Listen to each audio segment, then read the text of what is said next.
वफाकी हुकूमत की जानिब से 26वें आईनी तरमीमी पैकेज इस वक्त ज़ेर बहस है, जिसके लिए ये जानना ज़रूरी है कि आला अदलिया और अवामी मुफाद के तनाजुर में इस आईनी तरमीमी पैकेज की अहमियत क्या है।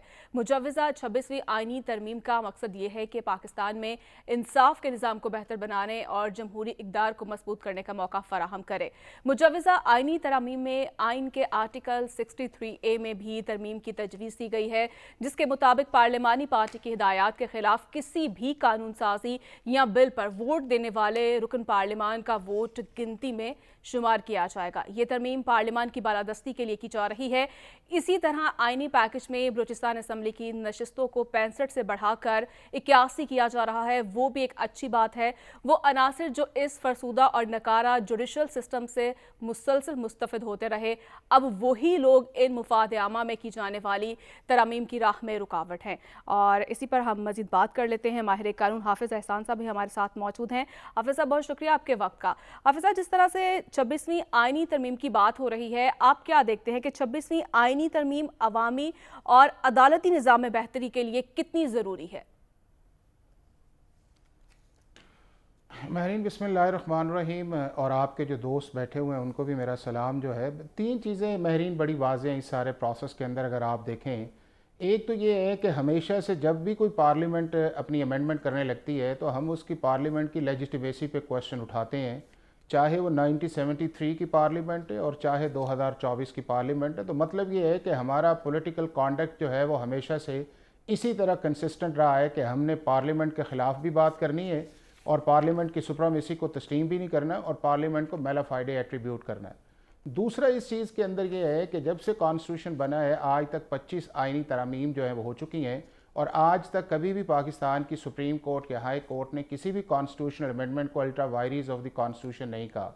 तीसरा उस चीज़ के अंदर है कि क्या पाकिस्तान की पार्लियामेंट के पास ये पार है, कॉन्स्टिट्यूशन देता है कि वो पाकिस्तान के आइन को तरामीम कर ले। और सिर्फ उसके अंदर सिर्फ दो ही कदगन है। एक आर्टिकल 227 के नीचे की कदगन है जो 239 के साथ है, और दूसरा ये है कि अगर आपने किसी प्रोविंशियल के सूबे की आपने टेरिटोरियल एरिया को बदलना है तो उस असेंबली की आपको रेजोल्यूशन जो है वो 2/3 जो है वो चाहिए, तब आप 239 के नीचे कार्रवाई कर सकते हैं। बाकी उसके अलावा पाकिस्तान की पार्लियामेंट के ऊपर किसी किस्म की भी कोई कदगन नहीं है।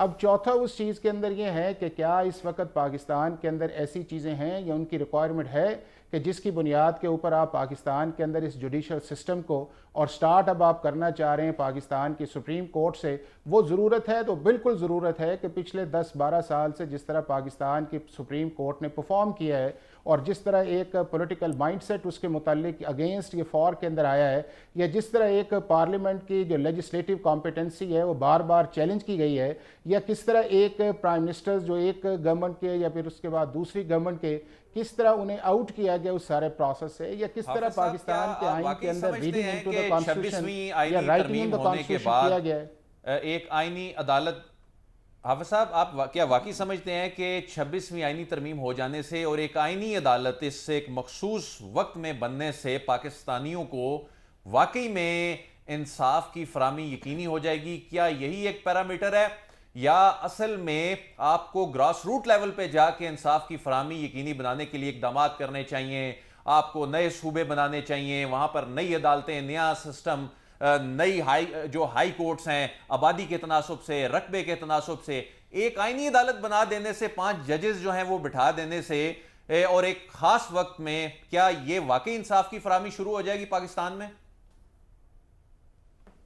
अदील, बात बड़ी जेन्युइन है इस चीज़ के अंदर कि पाकिस्तान का जो अदालती निज़ाम है, पाकिस्तान का जो गवर्नेंस का निज़ाम है, या पाकिस्तान के जो कवानीन हैं वो फरसूदा और डिसफंक्शनल हो चुके हैं और ना वो पाकिस्तान के सिस्टम के अंदर सर्व कर रहे हैं, ना पाकिस्तान के आम आदमी के ट्रस्ट को जो है वो बढ़ा रहे हैं, बल्कि पब्लिक ट्रस्ट जो है वो आपका दिन ब दिन चला गया है। अब आप उसके इंडेक्स देख लें कि दुनिया के अंदर पाकिस्तान की जो गवर्नेंस के इंडेक्स देख लें, या पाकिस्तान के अंदर रूल ऑफ लॉ के इंडेक्स देख लें, या आपकी अदालतों के इंडेक्स देख लें, तो वो दुनिया में 140 में से 130 नंबर पे है। अगर आप पाकिस्तान का पुलिस का निज़ाम देखें तो वो दुनिया में 126 से 107 नंबर पे है। तो मेजर सर्जरी की ज़रूरत है आपकी तीनों एरियाज़ के अंदर। एडमिनिस्ट्रेटिव रिफॉर्म्स भी चाहिए, गवर्नेंस रिफॉर्म भी, जुडिशल भी चाहिए, और सुप्रीम कोर्ट से लेके पाकिस्तान के थाने तक और पाकिस्तान के मैजिस्ट्रेट तक ये मेजर सर्जरी की ज़रूरत है और इन सारे आउटडेटेड लॉज को बदलने की ज़रूरत है। लेकिन बिगनिंग तो आपने किसी न किसी जगह से करनी है ना।